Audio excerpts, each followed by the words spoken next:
qualifications of that minister. I think you are really interested in defining the qualifications of the minister and how you are going to find that person. Ben. Thank you. So we're looking to find the minister of the sky, and I'm trying to think about the kind of skill sets that person might need. One thing, they need to be in touch with the sky, right? This needs to be someone who every single day they're looking out, they're getting a feel for what the sky really is, and they can keep a tab between the sky and the people on the ground. So are really in touch with the people. Another thing that I think could be really, really interesting for someone who's going to be the next minister of the sky is they need to be able to sell the sky, right? You've got to be able to sell the sky to people who don't even like the sky. These people might only like the sea. They might not even look up to the skies. So we need a real salesman of the sky. And if we're thinking about the way that they're going to have to kind of negotiate with other parts of the sky, this is a really interesting problem, right? Because there's going to be different regulations between different parts of the sky. So they need to be really on top of their kind of legal regulation between this portion of the sky, this portion of the sky, this portion of the sky. So they need to be able to negotiate in that sense. So those are kind of the three things that I think we should be looking for in terms of who the minister of the sky will be. Thank you.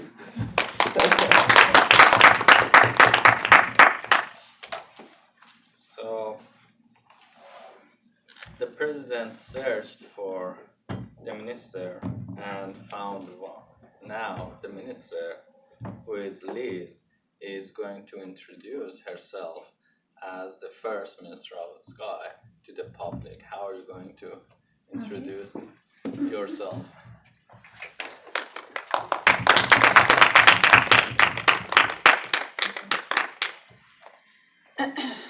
Thank you, everybody. I'm very pleased to be appointed as the first Sky Minister. It is a very honorable role that I have very thankfully have accepted. One of the first things that I would like to bring to the awareness of the people is to keep our skies clean. I don't know if we've all noticed that our skies have become a bit polluted over the years. And my first mission as the Minister of the Sky is to keep pollution down and to keep traffic in the skies low. I feel that this would be the first point of action for the people, and that would be where I focus most of my attention in my first year of office. So. Another point that I would like to focus on as the Minister of the Sky is keeping our skies safe. As was mentioned before, we have different regions that we need to regulate and manage.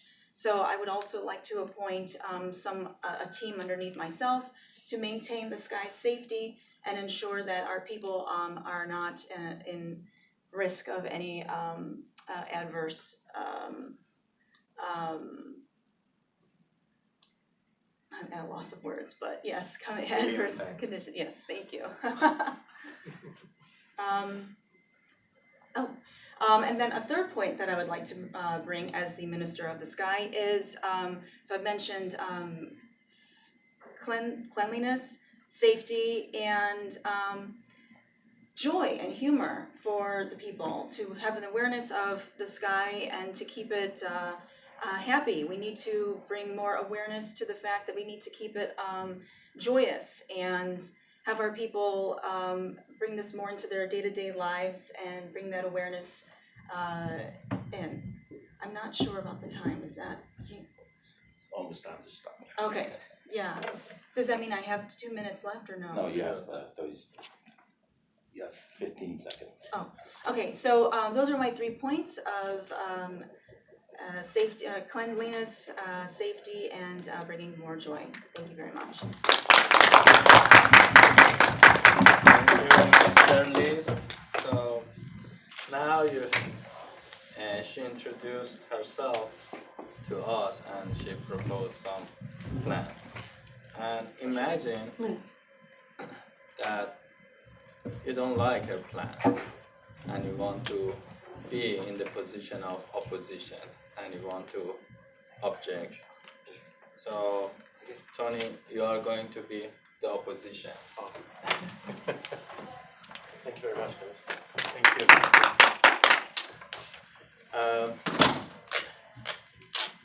I'm very pleased to listen to your opinion, Mrs. Minister of the Sky.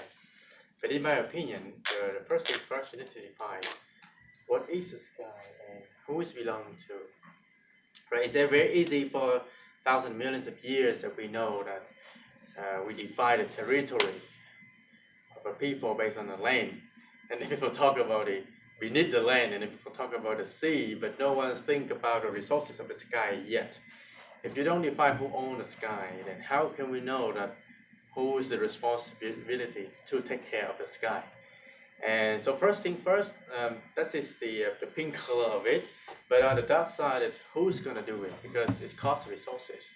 When you take care of the environment, even though it has a very good impact for our future, but that the cost of the resources to clean it, to maintain it, everything doesn't generate instant profit. Just like the government build the street, right? The street doesn't give any instant profit or revenue, but the government has to do it to maintain the infrastructure of the economy. The same thing with the sky. So, in my opinion, the first thing first, we need to define who's on the sky. The second thing, what is the benefit of defining and coming up with a policy to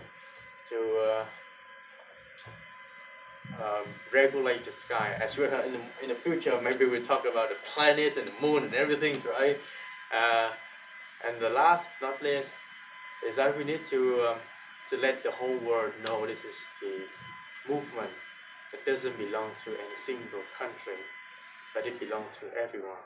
Because the impact of the sky from one country can give the bad result to every other country. Thank you very much.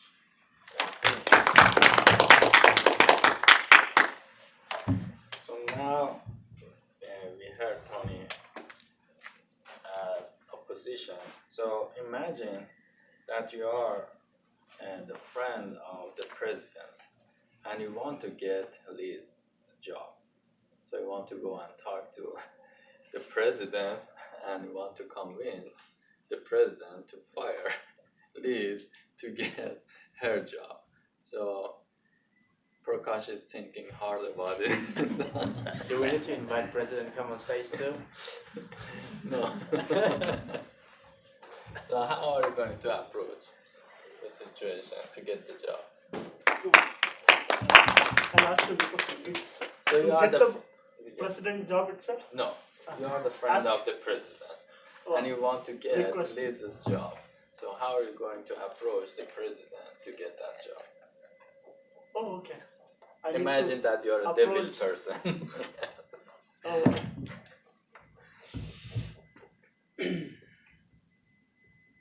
Thank you for the question. I'll take the few words from the opposition and go to president and tell him or her like whatever is Lee's proposal or whatever she's doing is wonderful. That as opposition is already pointed out, it is not a profit making venture. As a government to run, whatever the cleanliness or joy, it's good. Of course, it is good for our own citizens.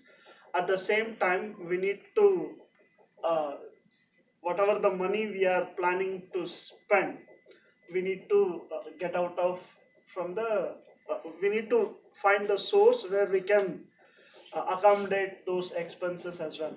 So I'll go with this kind of proposal. I'll say, oh, we need to keep the clean air. Whatever the surcharge or the taxes we are charging for the airlines or air ticket, just make another 2% or 3% more, where we can get more revenue for the maintenance of our sky. Or these are all the few proposals, or these are all kind of preliminary. If I get that job, I can even do better with my sky scientist and sky explorer, those of the other options where I can try to tweet my president, get his opinion, and he can also back tweet. And already he has more followers, and we will get kind of a get immediate attention of whole world, so that I can get the job, or even I can get better job than whatever the sky president, sky minister is doing. Thank you. I think we have time, so I will just ask more questions. So, you have heard a lot about this sky minister. Some people like her, some people they think that she is not competent, something that why do we need at all a sky minister? So, you are a citizen, and what's your opinion about this situation? So, do you want to talk about that? What do you think about this situation that we have with the sky minister? What do you think? What's your message to the president?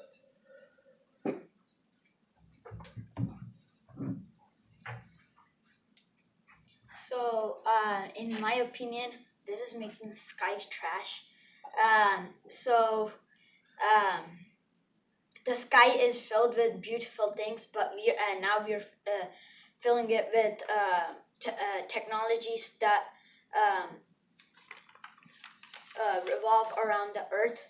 Now, if you go on the outer space, you can see that the satellites are there to send the radio wave, or the where you see.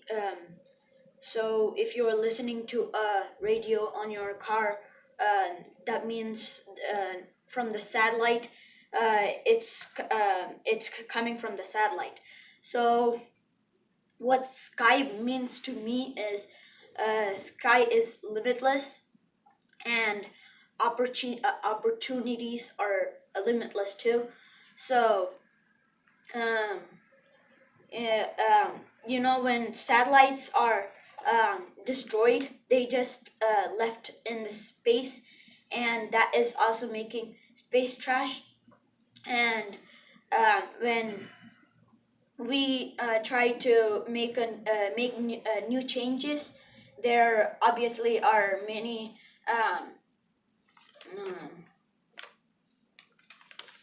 many mistakes that can be made.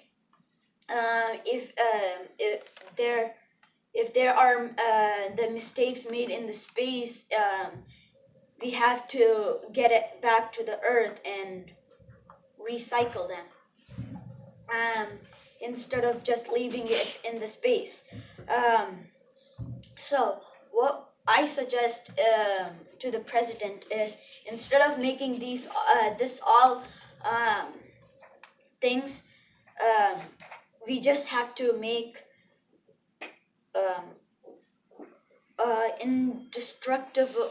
indestructible satellite that can't be destroyed by any asteroids or something. Like, it should be there should be a protection, invisible protection thing that can protect it. I know there's no technologies like that, but there can be made from new ideas from others. Thank you.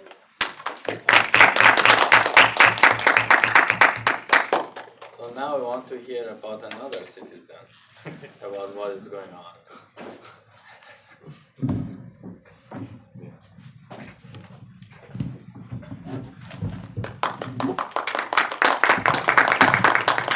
What do you think about the whole situation? The whole situation is actually, like Mohammed said, it's a trash. The president should have not made this decision, because they're beautiful creatures in the sky. They want to live there. There's no place for them to live beside of that sky. If we make technologies there and stuff that they can break, and they can even damage birds' home and creatures' home. It's really bad. It's like breaking our homes, our lives. If there's one creature down for our human lives, it would be bad. Okay, this goes in a cycle. If one thing gets destroyed, the other things nearby it, and the things that eat it get destroyed too. So whatever we are making changes, it should be good for the nature, not bad. It should not kill any animals or any living creatures, or even destroy the space or the earth itself.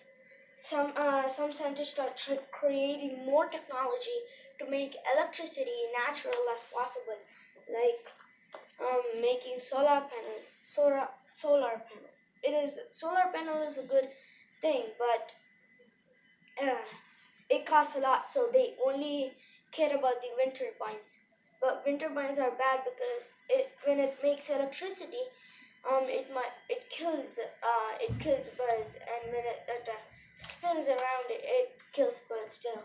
So we need to make technology in our ground. This is our place. We don't have to go up. It's if you want to learn about space, we could go there, because we could be responsible. We can save what's there. But if we put machines and stuff like that, we can't save it. We're far away from it. Then we can explore by doing something else, not like putting space probes or even putting machines in the sky, because it will destroy our own city and our own nature. So clouds are one of the reasons. If machines go near clouds and something happens with the electricity and the clouds, it could become a big disaster. That's a problem too. So we need to limit ourselves to stay in the ground and not go to the sky. So that's what I want to tell you. Thank you.